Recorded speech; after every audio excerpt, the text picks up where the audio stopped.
세계 역사상 가장 무서운 범죄. 세계에서 전무후무한 범죄. 한반도를 뒤흔든 최악의 만행은 누구나 믿었지만 누구도 본 적 없는 자로부터 시작됐습니다. 이제 세상은 곧 말세가 오느니 너희들은 이제 내게 구원을 받게 되었나니라.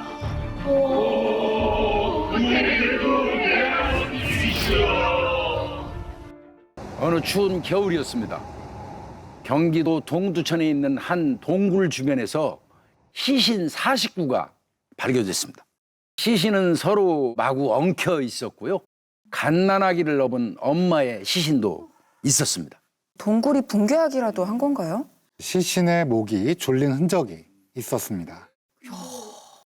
살인 사건이라는 말이에요?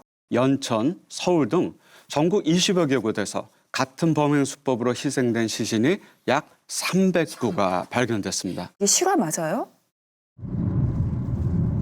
저 위로 올라가면은 옛날에 그 동굴에서 수많은 사람이 죽었다 그러더라고. 올라가는 거 보는데 동네 사람들이 내려오는 거를 못 봤대, 옛날에.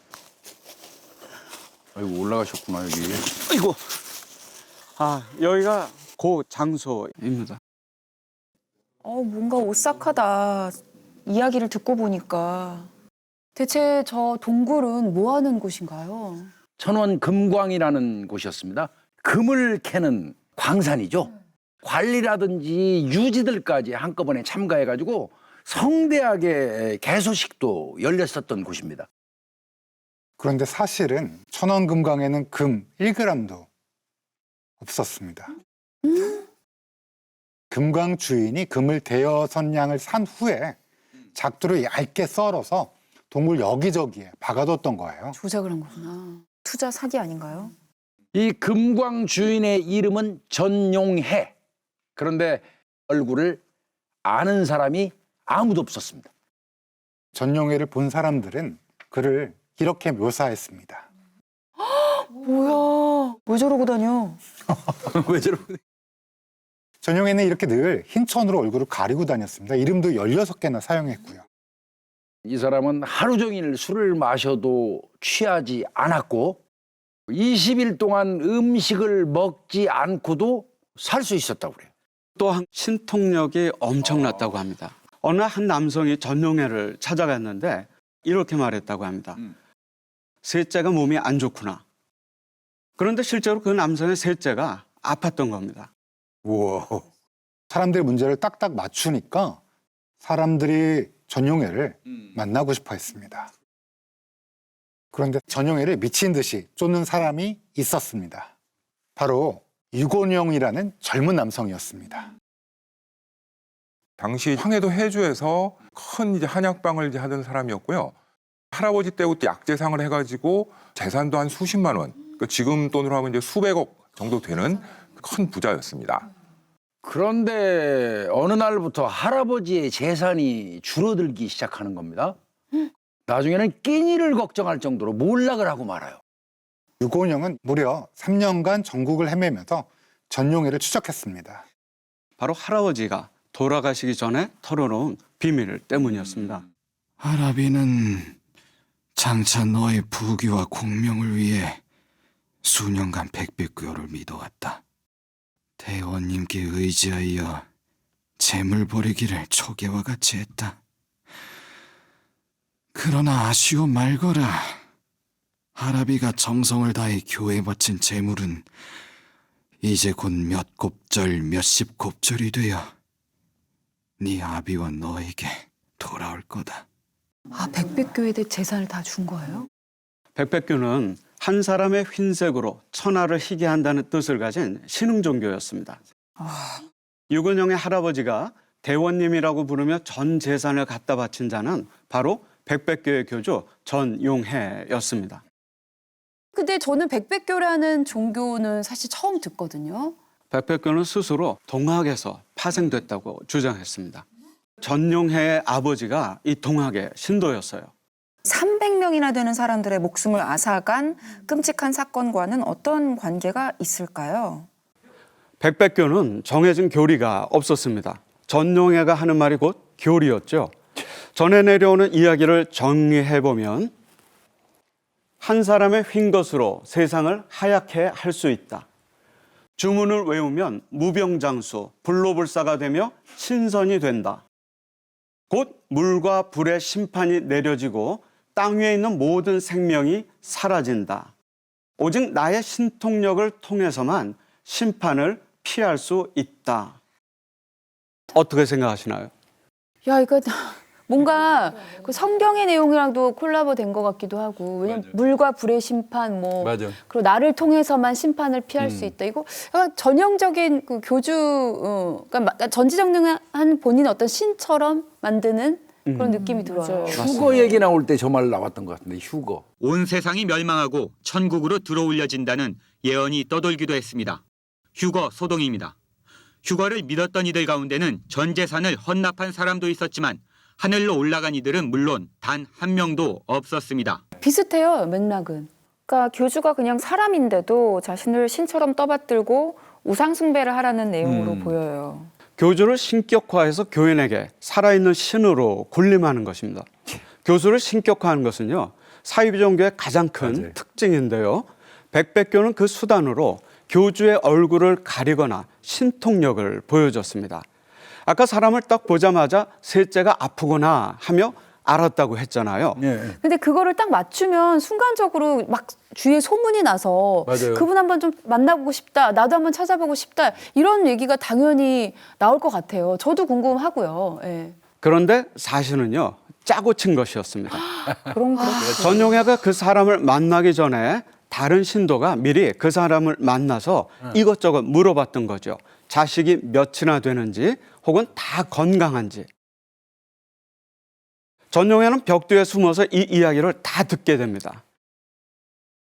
그리고 이렇게 얻은 정보를 신통력으로 알아낸 것처럼 연기한 거죠. 야, 근데 설마 했는데 그 수법을 쓰다니 참 너무 실망스럽네요. 진짜 뭔가 새로운 사기꾼이네. 뭔가 있을 줄 알았는데. 단순하다. 진짜 사기꾼이네. 예. 또 하나 있습니다. 사이비 종교는 말세 심판 사상, 천지개벽 사상으로 위기감, 공포심을 조장해서 신도들의 마음을 압박한 후에 조종하게 그리고 추종하게 만들지요. 그러니까 백백교도 마찬가지네요. 이게 물과 불의 심판이 내려져서 모든 생명이 사라진다. 그리고 오직 나의 신통력을 통해서만 심판을 피할 수 있다라고 종말론을 내세운 거잖아요. 맞습니다. 불안감을 조성하고는 이렇게 외치게 해요. 백백백, 의의의, 적적적.